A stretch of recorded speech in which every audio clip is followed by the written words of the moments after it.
In this podcast, we will be discussing the importance of performance when we talk about ancient Greek tragedy. What we are trying to convey to you is that these texts are not really meant to be read silently in your study. They're actually meant to be performed live on a stage. It's very interesting how some of these plays are now more popular than they used to be, and why some are less popular. I'm joined in this discussion by my colleague. Hello, I'm Paula James. I'm Tony Keane. I'm a research affiliate in classical studies with the Open University, and I'm also an associate lecturer delivering the teaching to the students. So what we thought was that it'd be wonderful to have a three-way discussion to foreground the importance of dialogue in academia and when you do research. What we are hoping to show you is we don't all have to always agree. There can be different views, different opinions.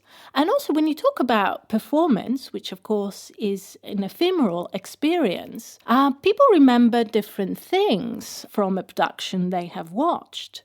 And also people respond differently to a production.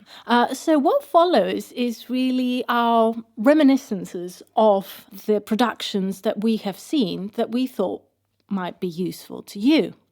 So starting off with Greek tragedy and talking about Katie Mitchell's The Women of Troy, performed at the National Theatre in London in the 2007-2008 season. I was lucky enough to watch that performance myself and was quite taken with it, as you will see from the very positive review I wrote about it in the Amphora Journal. What struck me as very interesting was this attempt to modernize the play, to make it relevant at a time when the subject of war and the spectacle of violence was very much in the news and in the public's mind. And Tony, who also saw the production, had a different impression. I didn't like it, really. There were all sorts of things that didn't work for me. I wrote a review at the time. I felt that this production never quite got in touch with the emotional heart of the text until the end of it. Part of that was through the performances, which were often muted. Part of that was through the production, which was a very loud production. There were lots of explosions going on all the time, which covered up the dialogue. And I also felt that there were strange formalistic moments when dancing came in. And those threw me out of the production rather than actually further engaging with me. I didn't feel that they worked. Our memories of these productions are always slightly fallible. And that if you haven't actually seen a production and you're relying on somebody else's reviews to construct what that production was actually like, you have to be aware that there are things that could be missed out. And indeed, that two people seeing the production may not have been seeing the production on the same day. They may have seen them on different days, and the performances may have been very different. That is an excellent point, Tony.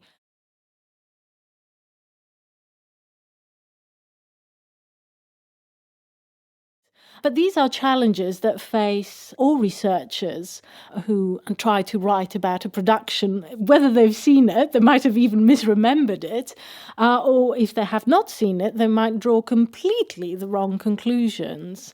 I was just going to ask both of you about the emotional impact of the play, because originally we have this idea that a Greek play was going to inspire great pity and fear in its audience, according to Aristotle, and quite what that means, or what it means to us today. I wondered if both yourself and Tony found this to be, well, it certainly raised emotions in Tony, but not probably the ones that Katie Mitchell was hoping to arouse.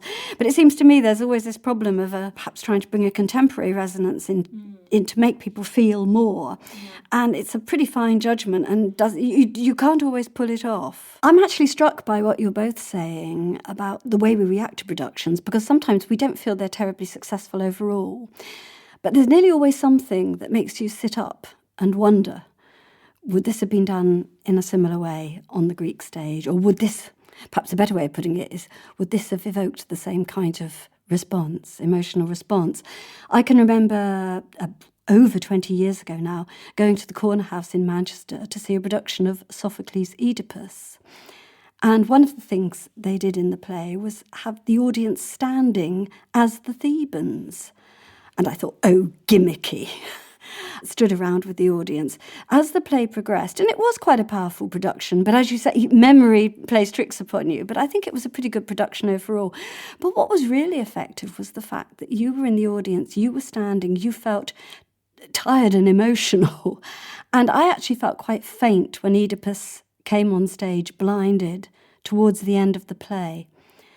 I did feel as though I was within that play, which was very, very interesting for me because I've never quite had that experience before. Yes, I would want to sort of picking up on something that Paula had said about always getting there's always been something in there for you that makes you think again. There were a couple of productions I saw of Sophocles' Oedipus towards the end of the 1990s. And overall, I thought they were both very poor. I didn't like them at all. But each of them had something remarkable at the end, which shone a whole new light on the play. One of them, in the final scene, as Oedipus is about to be taken away, the stage was only lit from the footlights. Oedipus was at the front of the stage. Everybody else, the chorus, were at the back of the stage. So the shadows of the chorus at the back of the stage were fairly small, but the shadow of Oedipus, lit from the footlights, was enormous against the back of the stage area. And that really, and I think probably deliberately, gave the message that even though Oedipus has been deposed, he's about to be sent into exile, nonetheless, the shadow of what he has done and the person that he is going to hang over this city for a very long time. The other production I saw, I think I saw both of these actually in the same theatre within about a year of each other. But the other production, again, I didn't like it, but it concluded with Oedipus being led away, and then the lighting changed on the stage. It became much brighter. The colour palette shifted from reds into blues. I think they had a few flower petals hanging around. And that underlines something that I think we forget about the Oedipus play, which is the Oedipus play begins with a plague on Thebes. And the way of removing the plague is to remove the murder of Laius. And so this production remembered that the murder of Laius had been removed and therefore the plague had gone. And therefore there was a moment for celebration for the people of Thebes. And I thought that, again, was a remarkable moment in what, up to that point, I thought had been quite a poor production. Another interesting point is that when we study performance rather than simply experiencing it, we have to try and distance ourselves and think about these things intellectually rather than simply as a response to what we are watching unfold before us. In fact, it puts me in mind, if we're allowed to move over to Roman tragedy and Seneca, and really the only surviving complete tragedies we have from Rome, although there was a long history of writing tragedies in Rome, I managed to see a performance by the Royal Shakespeare Company at the Almeida Theatre of Seneca's Oedipus. This was in 1988. The director was Donald Sumpter. I found Seneca's Oedipus quite a claustrophobic experience, and I'm working from memory here. I was very interested in the way it was choreographed, quite tightly choreographed, the way Oedipus sat with Tiresias and other Thebans in quite a small circle. So I remember being quite impressed with this air of claustrophobia in the play. And I also remember, talking about audience responses, that an American chap in the row in front of me turned to his friend at the end of the play with a look of utter bemusement upon his face and said, "Oh, Sophocles is the boy for me." And I thought, oh dear, Seneca has not worked for him. But as someone interested in Seneca, I was teaching Senecan tragedies in translation around that time. It was absolutely fascinating to see Seneca performed, which is a much rarer thing than seeing a Greek tragedy, and certainly seeing the Sophocles plays either on stage or screen. I suppose the lesson to be learnt from putting on something like Seneca's Oedipus, and the reaction of at least one member of the audience, is that Seneca is notoriously difficult to stage and is not staged, as I said, very much. When other plays of Seneca have been put on, some quite creative strategies have been put into play to bring across the added factor of violence. Violence on stage, hugely rhetorical moments in Seneca's plays as well. I remember seeing a production of Thyestes in Manchester, again at the Corner House. I think, Tony, you saw this and actually wrote a review about it, so perhaps you could lead us in on that particular production. I did. It's a long time since I've seen it. I still do quite vividly remember it, although I had forgotten that Rhysifans was actually in it as the chorus. I felt that this particular production was actually trying to be too clever, and it was using electronic tricks. There were people going off into rooms off to one side who you then see from a camera would just link to the screen that you were seeing as the audience. In fact, Tony, this was trying to represent the fact that Atreus is cooking his brother's children and going to feed Thyestes' own sons to him at the denouement of this is all revealed towards the end of the play, and they were trying to convey the horror of that in the background, I suppose. That's interesting because, of course, violence in Greek tragedy is meant to happen off stage. And it was. But on a video screen, it's being revealed. Yes. So, I mean, that says interesting things about how a director constructs the spectacles of violence. And indeed, my husband said, "What have you brought me to see?" But this is a point that Pantelis Michalakis makes in his book about Greek tragedy on film, in which he says that sometimes the camera can reveal too much. So when you include camera footage in what's meant to be a theatrical production, sometimes that marriage doesn't work that well because it reveals things that perhaps the Euripides and Seneca intended us to imagine rather than to actually see. Well, as I said in the review at the time, I thought they were trying to make a television production of Thyestes in a theatre, and I thought that didn't work. So this is all part of theatre practitioners' attempts to make the play speak to us today, to make it more relevant. But if taken to extremes, that can actually fail to work. I think that people sometimes come into Greek and Roman tragedy, particularly when they're trying to deal with the chorus, and think that the only way to communicate what the chorus is about is through distancing the audience from the experience. Yeah. And I think that's often the wrong approach. And I think modern productions tend to worry a bit too much about the chorus.